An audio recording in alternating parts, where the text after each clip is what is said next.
Hi, I'm Eric Ford for Made Here. Longtime award-winning Vermont filmmaker Vince Franke directed the ag-based documentary Faces of Vermont Agriculture, which looks at the conservation efforts of Vermont dairy farmers and the dedicated community of conservationists in the state. This network of partners offers technical and financial assistance to farmers, and Vince dives in to tell their story. Vince has made many Vermont-based and history-based projects over the years. Most recently, he produced the Saving Our Waters series on Vermont PBS and worked with students at Johnson State College, now Northern Vermont University, to create Community at the Crossroads, a program about the history of the town of Waterbury. Vince also created the long-running series Life In, covering each county in the state of Vermont.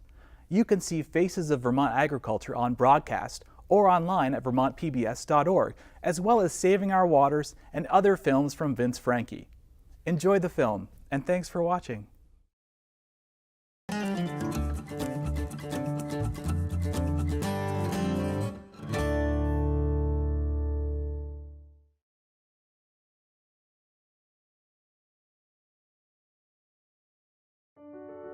Lake Champlain is a valuable and treasured resource in Vermont.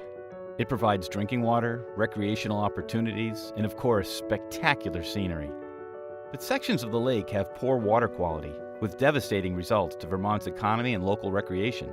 The most obvious example of the poor water quality has been more common and longer-lasting algal blooms caused by excess phosphorus. Phosphorus primarily enters our water bodies through runoff and erosion from a variety of hard-to-pinpoint sources. Agricultural fields, construction sites, parking lots, eroding stream beds, roadside ditches, and even lawns. Together, these are known as non-point sources. Reducing runoff and erosion is critical in all non-point sources. But with agriculture contributing an estimated 38% of the phosphorus load to Lake Champlain, beneficial agricultural practices offer promising opportunities to improve Vermont's water quality. You gotta know what works when it's wet, right, what works when it's dry. The Vermont Agricultural Water Quality Partnership is a dedicated coalition of support agencies that provide agricultural producers with the resources needed to protect and improve soil and water quality. Never before has there been so much support and dedication from lake users, conservationists, local, state, and federal entities, and farmers and landowners to protect and improve Lake Champlain and its watershed. The more closely we got to natural conditions, the less runoff that occurred. If you look at the notes... This video showcases the exemplary efforts of some of Vermont's most dedicated conservation farmers and the host of agencies and natural resource professionals that are working with them, side by side, to help them protect and improve our precious natural resources.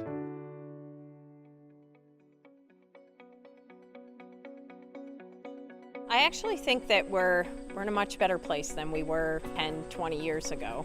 People are very aware of the water quality challenges that we have, and people are also very engaged in helping to find solutions to improve water quality.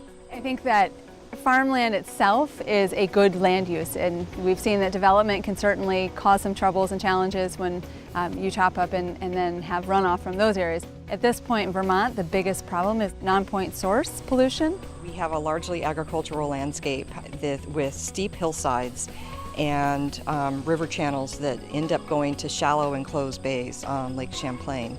And those shallow enclosed bays tend to hold on to whatever nutrients are coming in, and they don't readily flush. And so it's a matter of overload with those nutrients in years and years and years, decades in the making.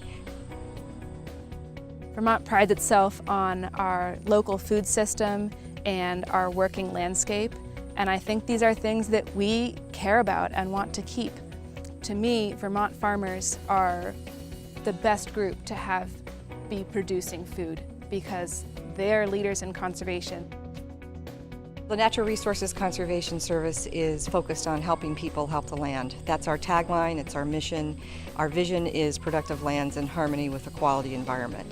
We're all about working with agricultural and forest landowners on private lands to address natural resource issues and help them achieve their goals toward improving those issues. The conservation districts and the USDA NRCS work with any size farmer. We work with folks who only grow grass and have less than 50 cows, and we work with folks who crop thousands of acres and have many hundreds of cows. the pressure about phosphorus in Lake Champlain is putting more urgency on the issue and helping conservation get done faster. There's a lot of different options that we can connect farmers with for resources for getting this water quality work done. Some of the biggest ones are USDA Farm Bill programs.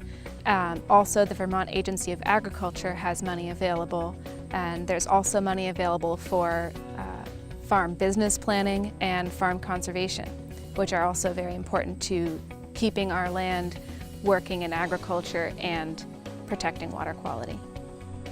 It takes a lot of trust between both parties in order for them to adopt these conservation practices. They have to have faith in the recommendations that we're making. Oftentimes they hear it from other farmers, but they're not sure if it's going to work on their land. A lot of times it starts off with just trying one little thing. They get over the hump of doing that, see that it works, and then they say, well, maybe I'll do this next.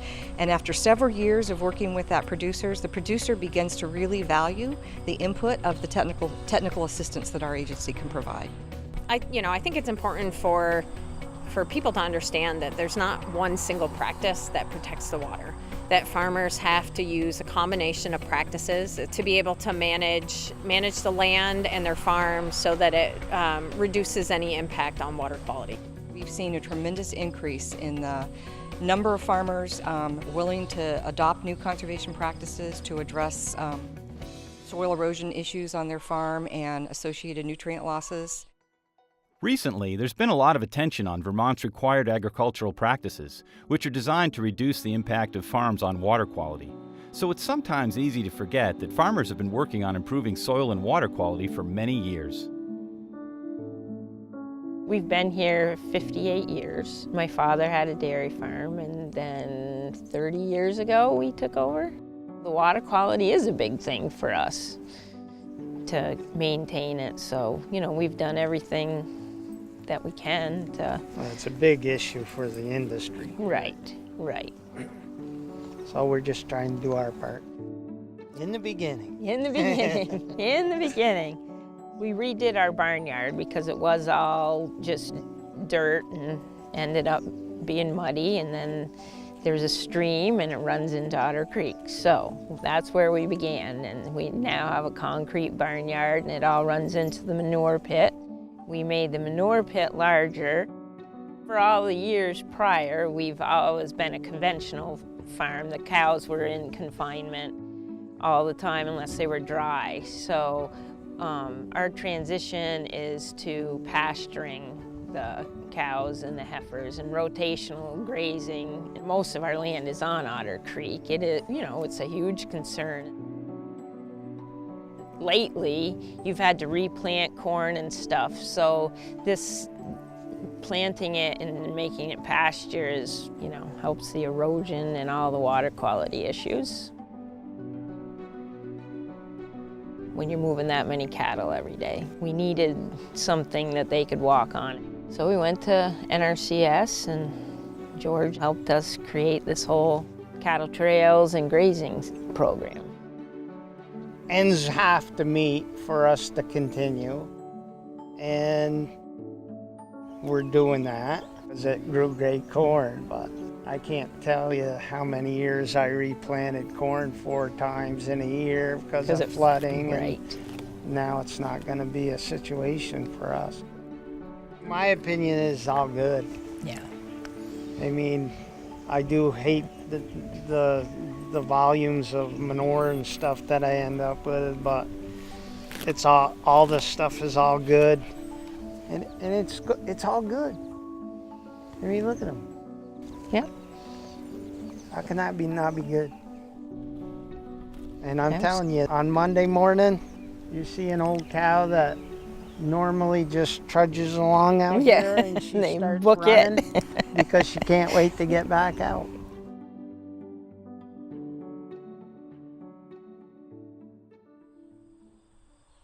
I think it's important for the public to understand that we didn't get in this situation in terms of water quality overnight. It's decades and decades and decades of a working landscape that has evolved over time.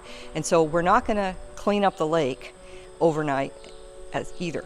And it's going to take many years of working hard with producers who are ready, willing, and able to step up. The work that we're doing to build soil health and improve our water quality is also improving both our resiliency for climate change and our help to sequester carbon in the soils. So it's really part of a global environmental issue that we're working on here.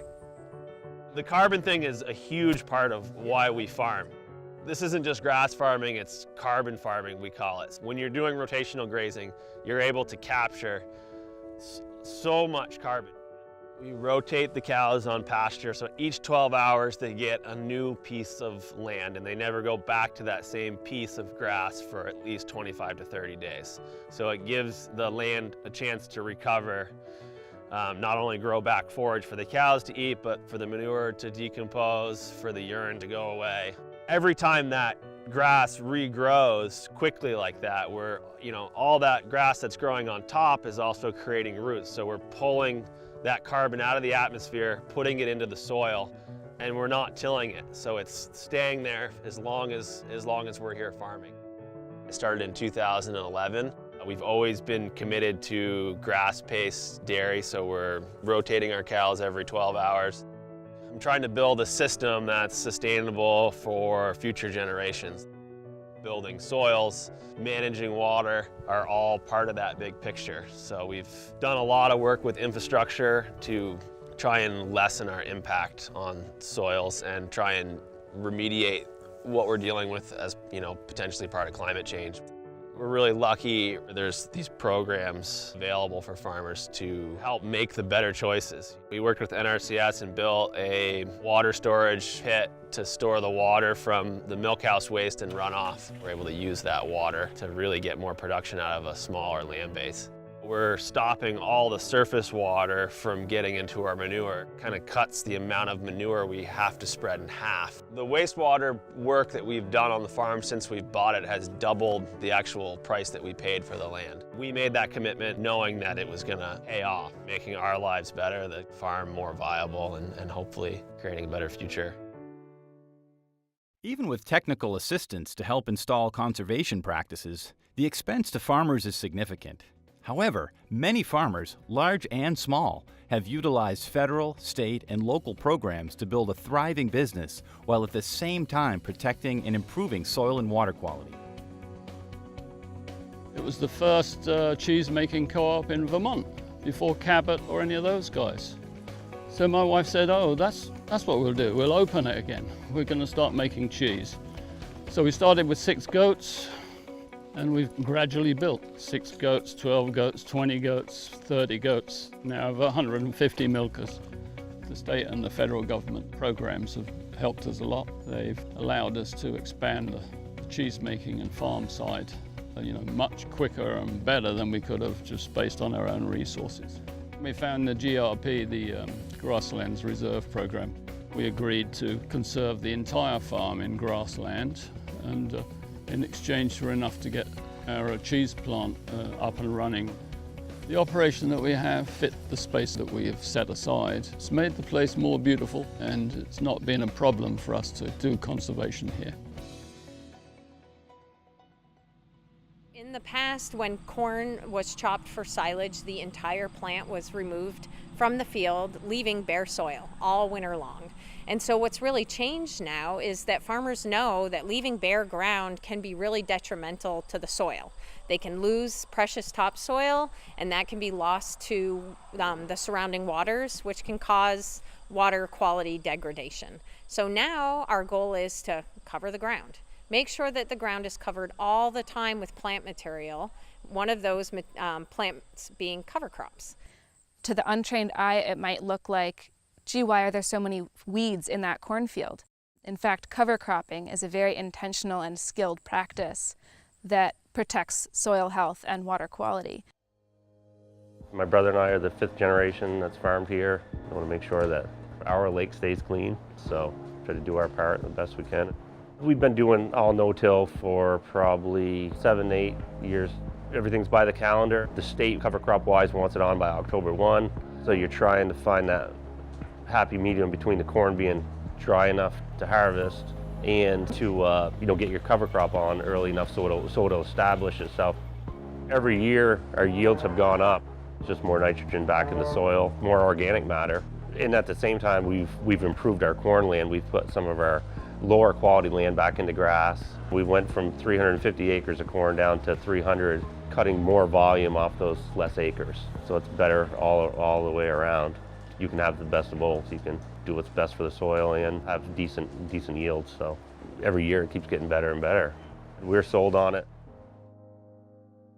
Cover cropping is used to protect the soil in the fields of many annual crops, including corn, from erosion throughout the winter, as well as protecting the soil in between rows during the growing season.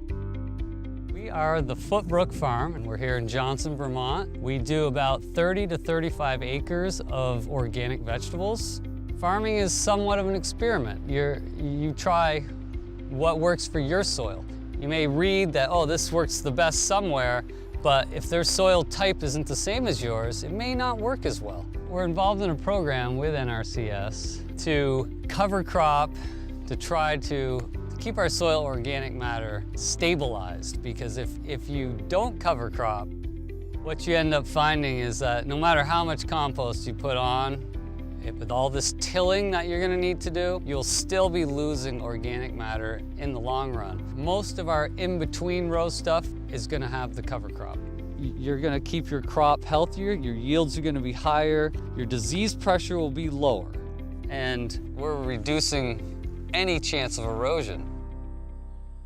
The most rewarding thing of all is if we can work with a producer and develop a holistic plan and see that plan actually implemented over time, and then to have a happy customer at the end. We've got a producer who's probably making more money because many of these conservation practices realize economic gains on the producer side.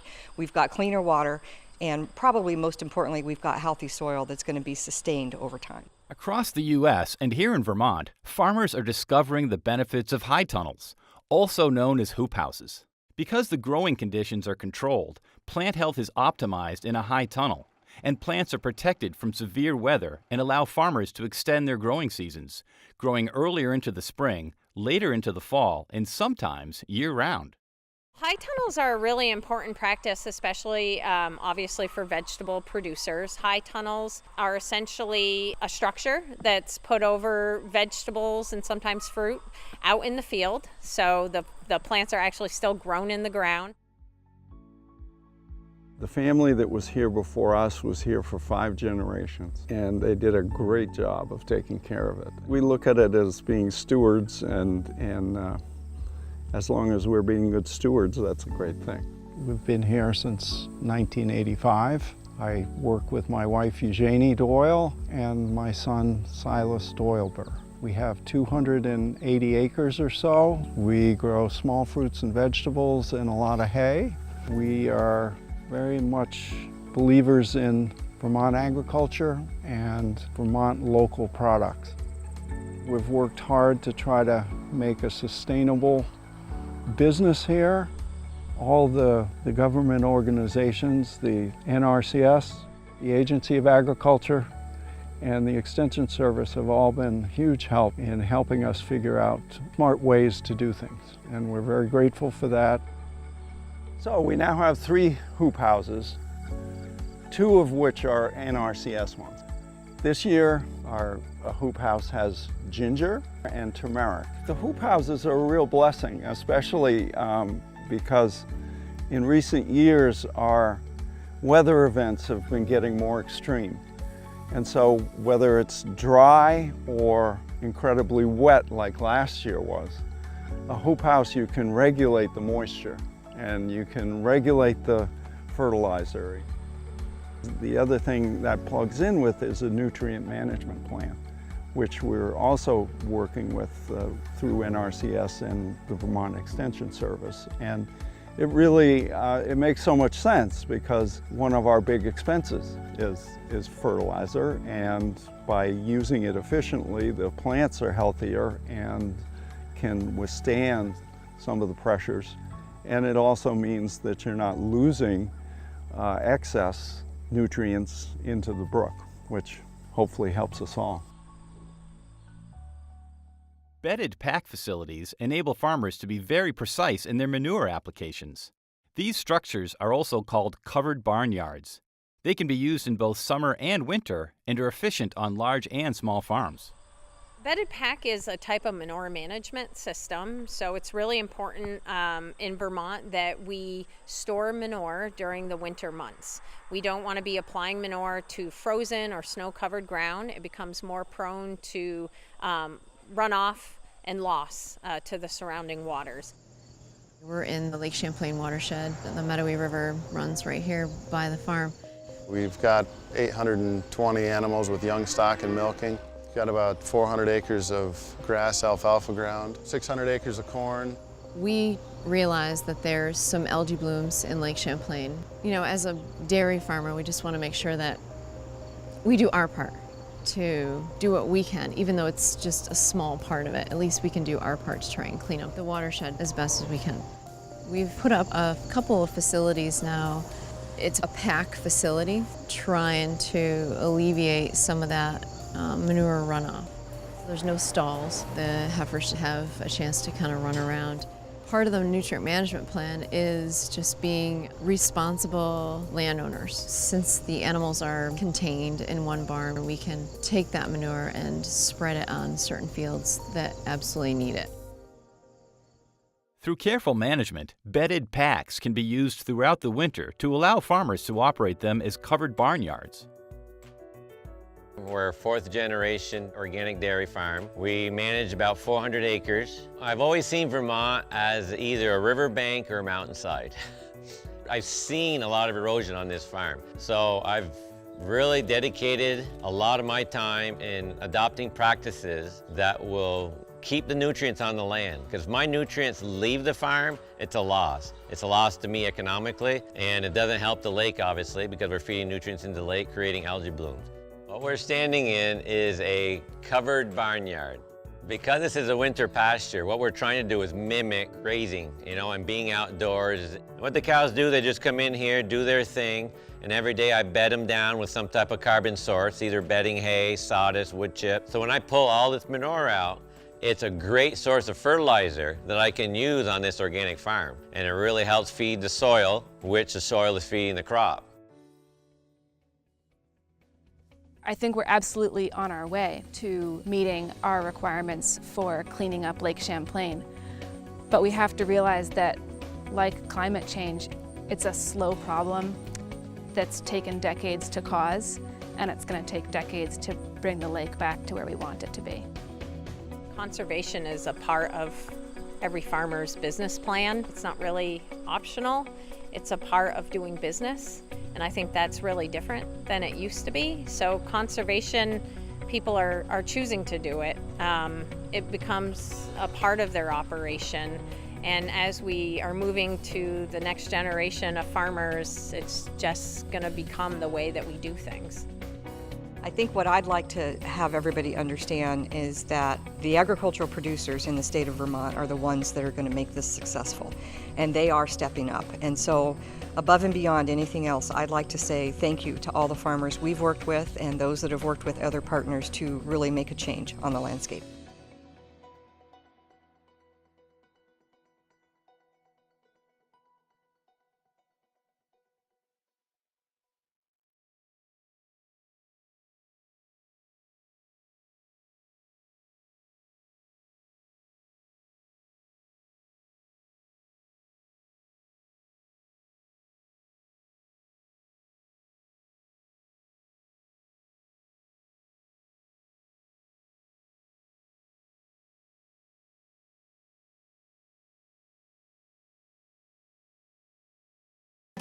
Vermont PBS, partnering with local filmmakers to bring you stories made here. For more, visit vermontpbs.org.